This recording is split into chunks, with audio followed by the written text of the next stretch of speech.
حضرت سیدنا عبداللہ بن فرج العابد علیہ رحمۃ اللہ الماجد فرماتے ہیں، ایک مرتبہ مجھے کسی تعمیری کام کے لیے مزدور کی ضرورت پڑی۔ میں بازار آیا اور کسی ایسے مزدور کو تلاش کرنے لگا جو میری خواہش کے مطابق ہو۔ یکا یک میری نظر ایک نوجوان پر پڑی جو سب سے آخر میں بیٹھا ہوا تھا۔ چہرہ شرافت و عبادت کے نور سے چمک رہا تھا۔ اس کا جسم بہت ہی کمزور تھا۔ اس کے سامنے ایک زنبیل اور رسی پڑی ہوئی تھی۔ اس نے اون کا جبہ پہنا ہوا تھا اور ایک موٹی چادر کا تیبن باندھا ہوا تھا۔ میں اس کے پاس آیا اور پوچھا، اے نوجوان، کیا تم مزدوری کرو گے؟ کہنے لگا، جی ہاں۔ میں نے پوچھا، کتنی اجرت لوگے؟ اس نے جواب دیا، 1 درہم اور 1 دانک یعنی درہم کا چھٹا حصہ لوں گا۔ میں نے کہا، ٹھیک ہے، میرے ساتھ چلو۔ وہ نوجوان کہنے لگا، جیسے ہی مؤذن ظہر کی اذان دے گا میں کام چھوڑ کر نماز کی تیاری کروں گا اور نماز کے بعد دوبارہ کام شروع کر دوں گا۔ پھر جب عصر کی اذان ہوگی تو میں فوراً کام چھوڑ کر نماز کی تیاری کروں گا اور نماز کے بعد کام کروں گا۔ اگر تمہیں یہ شرط منظور ہے تو میں تمہارے ساتھ چلتا ہوں، ورنہ کوئی اور مزدور ڈھونڈ لو۔ میں نے کہا، مجھے تمہاری یہ شرط منظور ہے۔ میں اسے لے کر اپنے گھر آیا اور کام کی تفصیل بتا دی۔ اس نے کام کے لیے کمر باندھی اور اپنے کام میں مشغول ہو گیا اور مجھ سے کوئی بات نہ کی۔ جب مؤذن نے ظہر کی اذان دی تو اس نے مجھ سے کہا، اے عبداللہ، مؤذن نے اذان دے دی ہے۔ میں نے کہا، آپ جائیے اور نماز کی تیاری کیجیے۔ نماز سے فراغت کے بعد وہ عظیم نوجوان دوبارہ اپنے کام میں مشغول ہو گیا اور بڑی دیانتداری سے احسن انداز میں کام کرنے لگا۔ عصر کی اذان ہوتے ہی اس نے مجھ سے کہا، اے عبداللہ، مؤذن اذان دے چکا۔ میں نے کہا، جائیے اور نماز پڑھ لیجئے۔ نماز کے بعد وہ دوبارہ کام میں مشغول ہو گیا اور غروب آفتاب تک کام کرتا رہا۔ پھر میں نے اسے طے شدہ اجرت دی اور وہ وہاں سے رخصت ہو گیا۔ کچھ دنوں کے بعد مجھے دوبارہ مزدور کی ضرورت پڑی تو مجھ سے میری زوجہ نے کہا، اسی نوجوان کو لے کر آنا، کیونکہ اس نے عمل سے ہمیں بہت نصیحت حاصل ہوئی ہے اور وہ بہت دیانتدار ہے۔ چنانچہ میں بازار گیا تو مجھے وہ نوجوان کہیں نظر نہ آیا۔ میں نے لوگوں سے اس کے متعلق پوچھا تو وہ کہنے لگے، کیا آپ اسی کمزور و نحیف نوجوان کے بارے میں پوچھ رہے ہیں جو سب سے آخر میں بیٹھتا ہے؟ میں نے کہا، جی ہاں، میں اسی کے متعلق پوچھ رہا ہوں۔ تو انہوں نے کہا، وہ تو صرف ہفتے کے دن آتا ہے اور اس کے علاوہ کسی دن کام نہیں کرتا۔ یہ سن کر میں واپس آ گیا اور ہفتے کا انتظار کرنے لگا۔ پھر بروز ہفتہ میں دوبارہ بازار گیا تو میں نے اس پرکشش و عظیم نوجوان کو اسی جگہ موجود پایا۔ میں اس کے پاس گیا اور اس سے پوچھا، کیا تم مزدوری کرو گے؟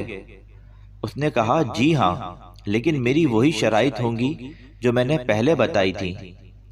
میں نے کہا، مجھے منظور ہے، تم میرے ساتھ چلو۔ وہ میرے ساتھ میرے گھر آیا اور میں نے اسے کام کی تفصیل بتا دی۔ وہ بڑی دیانتداری سے پہلے کی طرح کام کرتا رہا اور اس نے کئی مزدوروں جتنا کام کیا۔ شام کو میں نے اسے طے شدہ اجرت سے زیادہ رقم دینا چاہی تو اس نے زائد رقم لینے سے انکار کر دیا۔ میں نے بہت اصرار کیا مگر وہ نہ مانا اور اجرت لیے بغیر ہی وہاں سے جانے لگا۔ مجھے اس بات سے بڑا رنج ہوا کہ وہ بغیر اجرت لیے ہی جا رہا ہے۔ میں نے اس کا پیچھا کیا اور بسط عاجزی اسے اجرت دی۔ اس نے زائد رقم واپس کر دی اور طے شدہ مزدوری لے کر وہاں سے روانہ ہو گیا۔ کچھ دنوں کے بعد جب دوبارہ ہمیں مزدور کی ضرورت پڑی تو میں ہفتے کے دن بازار گیا اور اسی نوجوان کو تلاش کرنے لگا، لیکن وہ مجھے کہیں نظر نہ آیا۔ میں نے اس کے متعلق پوچھا تو لوگوں نے بتایا کہ وہ ہفتے میں صرف 1 دن کام کرتا ہے اور مزدوری میں 1 درہم اور 1 دانک یعنی درہم کا چھٹا حصہ اجرت لیتا ہے، اور وہ روزانہ 1 دانک اپنے استعمال میں لاتا ہے۔ آج وہ بیمار تھا اس لیے نہیں آیا۔ میں نے پوچھا وہ کہاں رہتا ہے؟ لوگوں نے بتایا فلاں مکان میں رہتا ہے۔ میں وہاں پہنچا تو وہ ایک بڑھیا کے مکان میں موجود تھا۔ بڑھیا نے بتایا کہ یہ کئی دنوں سے بیمار ہے۔ میں اس کے پاس پہنچا تو دیکھا کہ وہ سخت بیماری میں مبتلا ہے اور اینٹوں کا تکیہ بنایا ہوا ہے۔ میں نے اسے سلام کیا اور پوچھا، اے میرے بھائی، کیا تمہاری کوئی حاجت ہے؟ کہنے لگا، جی ہاں، مجھے تم سے ایک ضروری کام ہے، کیا تم اسے پورا کرو گے؟ میں نے کہا، انشاءاللہ عز و جل میں تمہارا کام ضرور پورا کروں گا، بتاؤ کیا کام ہے؟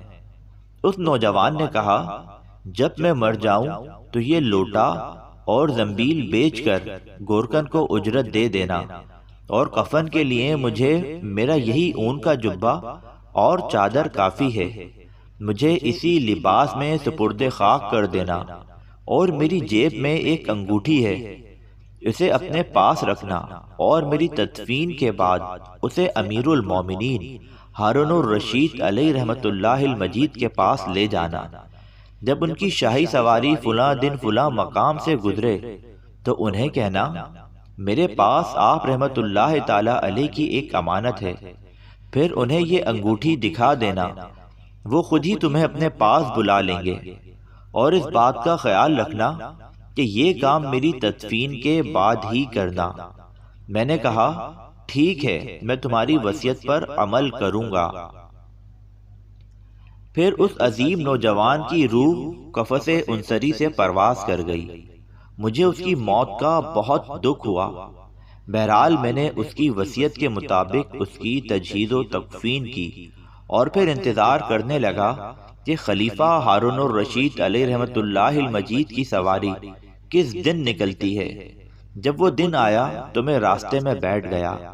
امیر المومنین رحمت اللہ تعالی علیہ جاہ و جلال کے عالم میں ہزاروں شہ سواروں کے ساتھ بڑی شان و شوکت سے چلے آ رہے تھے۔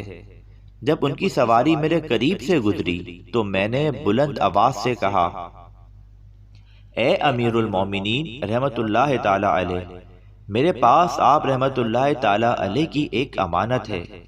پھر میں نے وہ انگوٹھی دکھائی۔ انہوں نے انگوٹھی دیکھ کر حکم دیا کہ اسے ہمارے مہمان خانے میں لے جاؤ، میں اس سے علیحدگی میں گفتگو کروں گا۔ چنانچہ مجھے محل میں پہنچا دیا گیا۔ جب خلیفہ ہارون الرشید علیہ رحمت اللہ المجید کی واپسی ہوئی تو انہوں نے مجھے اپنے پاس بلایا اور باقی تمام لوگوں کو باہر جانے کا حکم دیا۔ پھر مجھ سے پوچھا، تم کون ہو؟ میں نے کہا، میرا نام عبداللہ بن فرج ہے۔ انہوں نے پوچھا، تمہارے پاس یہ انگوٹھی کہاں سے آئی؟ میں نے اس عظیم نوجوان کا سارا واقعہ خلیفہ ہارون الرشید علیہ رحمت اللہ المجید کو سنا دیا۔ یہ سن کر وہ اس قدر روئے کہ مجھے ان پر ترس آنے لگا۔ پھر جب وہ میری طرف متوجہ ہوئے تو میں نے ان سے پوچھا، اے امیر المومنین رحمت اللہ تعالی علیہ، اس نوجوان سے آپ کا کیا رشتہ تھا؟ آپ رحمت اللہ تعالی علیہ نے فرمایا، وہ میرا بیٹا تھا۔ میں نے پوچھا، اس کی یہ حالت کیسے ہوئی؟ آپ رحمت اللہ تعالی علیہ نے فرمایا، وہ مجھے خلافت ملنے سے پہلے پیدا ہوا تھا۔ ہم نے اس کی خوب نیک ماحول میں پرورش کی اور اس نے قرآن کا علم سیکھا۔ پھر جب مجھے خلافت کی ذمہ داری سونپی گئی تو اس نے مجھے چھوڑ دیا اور میری دنیاوی دولت سے کوئی فائدہ حاصل نہ کیا۔ یہ اپنی ماں کا بہت فرما بردار تھا۔ میں نے اس کی ماں کو ایک انگوٹھی دی جس میں بہت ہی قیمتی یاقوت تھا، اور اس سے کہا، یہ میرے بیٹے کو دے دو تاکہ بوقت ضرورت اسے بیچ کر اپنی حاجت پوری کر سکے۔ اس کے بعد وہ ہمیں چھوڑ کر چلا گیا اور ہمیں اس کے متعلق بالکل معلومات نہ مل سکیں۔ آج تم نے اس کے متعلق بتایا ہے۔ پھر آپ رحمت اللہ تعالی علیہ رونے لگے اور کہا، آج رات مجھے اس کی قبر پر لے چلنا۔ جب رات ہوئی اور ہم دونوں اس کی قبر پر پہنچے تو خلیفہ ہارون الرشید علیہ رحمۃ اللہ المجید اس کی قبر کے پاس بیٹھ گئے اور زار و قطار رونا شروع کر دیا اور ساری رات روتے روتے گزار دی۔ جب صبح ہوئی تو ہم وہاں سے واپس آ گئے۔ آپ رحمۃ اللہ تعالی علیہ مجھ سے فرمانے لگے، تم روزانہ رات کے وقت میرے پاس آیا کرو، ہم دونوں اس کی قبر پر آیا کریں گے۔ چنانچہ میں ہر رات ان کے پاس جاتا، وہ میرے ساتھ قبر پر آتے اور رونا شروع کر دیتے، پھر واپس چلے جاتے۔ حضرت سیدنا عبداللہ رحمۃ اللہ تعالی علیہ فرماتے ہیں، مجھے معلوم نہیں تھا کہ وہ نوجوان خلیفۃ المسلمین ہارون الرشید علیہ رحمۃ اللہ المجید کا شہزادہ تھا۔ مجھے تو اس وقت معلوم ہوا جب خود امیر المومنین رحمۃ اللہ تعالی علیہ نے بتایا کہ وہ میرا بیٹا تھا۔ اللہ عز و جل کی ان پر رحمت ہو اور ان کے صدقے ہماری مغفرت ہو، آمین بجاہ النبی الامین صلی اللہ تعالی علیہ وآلہ وسلم۔